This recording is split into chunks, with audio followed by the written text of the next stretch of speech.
teman-teman semua, kali ini aku dan kedua orang temanku akan menjelaskan materi tentang evolusi manusia. Oke, jangan lupa simak video selanjutnya. Oke, sebelum lanjut ke dalam video materi, saya akan memperkenalkan diri dan kedua orang teman saya, dan juga dosen pengampu saya yang sangat kece. Halo, aku Mirda Sadila, dan aku membawa dua orang temanku. Hai, aku Mega Sylvia. Dan aku Rahmatika Wijayanti. Dan inilah dosen pengampuku yang sangat kece, Pak Dona Setiawan MPD. Selanjutnya kita masuk ke dalam materi, yaitu evolusi manusia. Yang pertama, kita akan membahas gagasan evolusi. Menurut teori Darwin dan Carolus Linnaeus, kata Homo, nama genus biologis untuk manusia, berasal dari bahasa Latin yang artinya manusia. Kata ini dipilih pertama kali oleh Carolus Linnaeus dalam sistem klasifikasinya. Selanjutnya, dalam kata bahasa Inggris, yaitu human, berasal dari kata Latin, yaitu humanus. Bentuk adjektifnya yaitu dari homo. Carolus Linnaeus dan ilmuwan lain pada masa itu juga menganggap kera besar sebagai kerabat terdekat manusia, berdasarkan kemiripan morfologi dan anatominya. Kemungkinan menghubungkan keturunan manusia dengan apel awal baru jelas setelah 1859 dengan publikasi Charles Darwin on the Origin of Species, di mana ia menjelaskan gagasan evolusi bahwa spesies baru berasal dari spesies yang ada sebelumnya. Buku Darwin tidak membahas pertanyaan evolusi manusia, hanya mengatakan bahwa akan ada titik terang tentang asal-usul manusia dan sejarahnya. Debat pertama mengenai hakikat evolusi manusia terjadi antara Thomas Huxley dan Richard Owen. Huxley menjelaskan evolusi manusia dari apel dengan memperlihatkan beragam kemiripan dan perbedaan manusia dan apel, khususnya dalam bukunya yaitu Evidence as to Man's Place in Nature yang terbit pada 1863. Namun, banyak supporter awal Darwin yaitu Alfred Russel Wallace dan Charles Lyell tak setuju bahwa asal-usul kemampuan mental dan kepekaan moral manusia dapat diterangkan melalui seleksi alam. Darwin menerapkan teori evolusi dan seleksi seksual pada manusia ketika ia mempublikasikan The Descent of Man pada tahun 1871. Selanjutnya yaitu sebelum ngomong. Pada materi ini terdapat dua poin utama. Yang pertama ada evolusi kera besar. Sejarah evolusi primata dapat ditelusuri kembali 65 juta tahun lalu sebagai salah satu mamalia placentalia tertua yang masih hidup hingga saat ini. Spesies mamalia mirip primata tertua yang dikenal adalah Plesiadapis, berasal dari Amerika Utara, namun kemudian menyebar ke Eurasia dan Afrika selama kondisi tropis, yaitu Paleocene dan Eocene. Poin utama yang kedua yaitu ada divergensi silsilah manusia dari kera besar lainnya. Spesies-spesies yang dekat dengan moyang umum, gorila, simpanse, dan manusia dipresentasikan oleh fosil Nacalipithecus yang ditemukan di Kenya dan Auranopithecus yang ditemukan di Yunani. Bukti molekuler menunjukkan bahwa antara 8 dan 4 juta tahun lalu, pertama-tama gorila dan kemudian simpanse, genus Pan, memisah dari garis yang mengarah ke manusia. DNA manusia diperkirakan 98,4% identik dengan simpanse saat dibandingkan polimorfisme nukleotida tunggalnya. Genus Homo.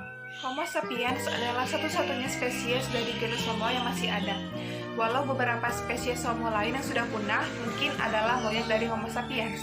Kebanyakan lebih mungkin adalah sepupu kita karena sudah berspesiasi menjauhi garis moyang kita. Belum ada konsensus mengenai mana dari kelompok-kelompok ini yang spesies terpisah dan mana yang subspesies. Pada beberapa kasus ini akibat kurangnya fosil, pada kasus lain ini akibat tipisnya perbedaan yang digunakan mengelompokkan spesies pada genus Homo. Dari bukti arkeologis dan paleontologis, kita bisa sampai tingkat tertentu menyimpulkan praktek diet lampau dari berbagai spesies Homo dan mempelajari peran diet dan evolusi perilaku dan fisik pada Homo. Genus Homo terdiri atas 9 spesies. Yang pertama yaitu Homo habilis dan Homo botagensis, yang kedua Homo rudolfensis dan Homo georgicus, yang ketiga Homo ceprarensis dan Homo antecessor, yang keempat Homo heidelbergensis, yang kelima Homo rhodesiensis, yang keenam Homo neanderthalensis, yang ketujuh Homo sapiens, yang kedelapan Homo floresiensis, dan yang terakhir adalah Denisova homini. Materi selanjutnya yaitu penggunaan alat.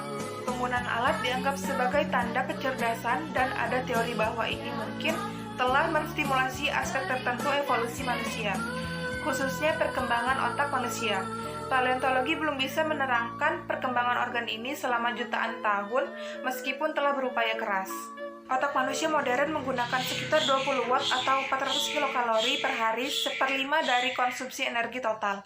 Penggunaan alat akan memudahkan perburuan produk daging kaya energi dan memungkinkan pemrosesan lebih banyak lagi produk tanaman.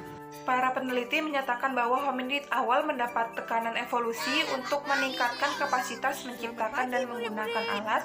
Namun perlu dicatat bahwa banyak spesies membuat dan menggunakan alat, tapi genus manusialah yang unggul dalam hal pembuatan dan penggunaan alat yang lebih kompleks.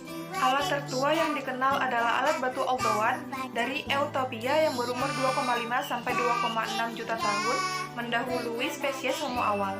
Sussman menyatakan bahwa anatomi yang modern dari ibu jari manusia adalah respon evolusi terhadap persyaratan yang dibutuhkan untuk pembuatan dan penggunaan alat, serta menyatakan bahwa manusia dan juga simpanse memang adalah pembuat alat. Terdapat 2 poin dalam materi penggunaan alat, yaitu sebagai berikut. Poin pertama yaitu alat dari batu. Alat-alat dari batu pertama kali ditemukan berumur 2,6 juta tahun lalu ketika Homo habilis di Afrika Timur menggunakan alat yang disebut alat pebble atau batu koral sebagai pemotong yang terbuat dari koral bulat yang dapat digunakan dengan cara menggoreskan. Poin kedua yaitu manusia modern dan debat lompatan besar ke depan. Sampai sekitar 50.000 sampai 40.000 tahun yang lalu, penggunaan alat batu tampaknya berkembang bertahap. Setiap fase Homo habilis, Homo ergaster, dan Homo neanderthalensis mulai di tingkat yang lebih tinggi dari sebelumnya. Tapi setelah fase dimulai, pengembangan selanjutnya sangat lambat. Contoh konkret perilaku manusia modern mencakup spesialisasi alat, penggunaan perhiasan dan gambar, pengaturan ruang hidup, ritual atau misalnya penguburan, teknik berburu khusus, eksplorasi daerah yang kurang bersahabat, dan berterbarang. Terjadi debat tentang adakah revolusi menuju manusia modern atau the Big Bang kesadaran manusia, ataukah evolusi berlangsung gradual. Model evolusi manusia saat ini, semua manusia yang ada masuk dalam populasi Homo sapiens sapiens yang tak terbagi menjadi tawar spesies. Namun menurut model Out of Africa ini bukan merupakan spesies pertama hominid. Spesies pertama genus Homo habilis berevolusi di Afrika Timur setidaknya 2 juta tahun lalu, dan anggota populasi spesies ini pada berbagai bagian di Afrika relatif sebentar. Homo erectus tersusun lebih dari 1, juta tahun lalu dan sekitar 1, juta tahun lalu menyebar ke dunia yang lama. Antropologi 1 terbagi apakah populasi manusia saat ini hanya berevolusi di Afrika Timur, berspesiasi lalu bermigrasi keluar Afrika Timur dan digantikan populasi manusia di Eurasia, atau disebut model Out Africa atau model template replacement, atau berevolusi sebagai satu populasi yang interkoneksi seperti dipostulasikan dalam hipotesis multiregional evolution. Yang pertama, model evolusi out of Africa. Divergensi DNA mitokondria hanya diwariskan melalui ibu. Menurut model out of Africa yang dikembangkan oleh Chris Stringer dan Peter Andrew, H. sapiens modern berevolusi di Afrika 200.000 tahun lalu. Homo sapiens mulai bermigrasi dari Afrika antara 70.000 sampai 50.000 tahun lalu dan akhirnya digantikan spesies hominid di Eropa dan Asia. Teori out of Africa banyak mendapat dukungan dari penelitian menggunakan DNA mitokondria wanita dan kromosom ia jantan. Dalam teori ini ada penyebaran pantai dari manusia modern dari tanduk Afrika sekitar 70.000 tahun lalu. Kelompok ini membantu penyebaran ke Asia Tenggara dan Oseania. Yang kedua, model multiregional. Evolusi multiregional sebuah model untuk menjelaskan pola evolusi manusia.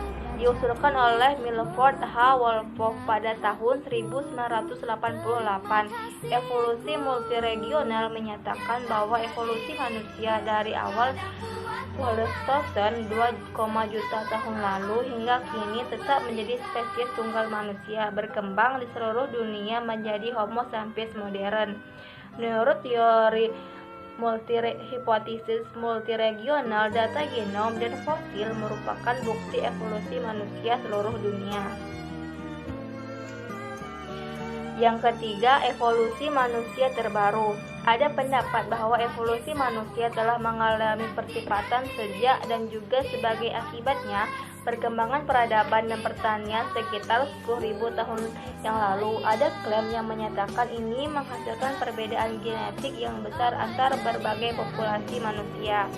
Yang keempat, genetika. Genetika evolusi manusia mempelajari bagaimana genom seorang manusia berbeda dari yang lain, masa lalu evolusi yang memunculkan hal itu dan efek yang ada saat ini.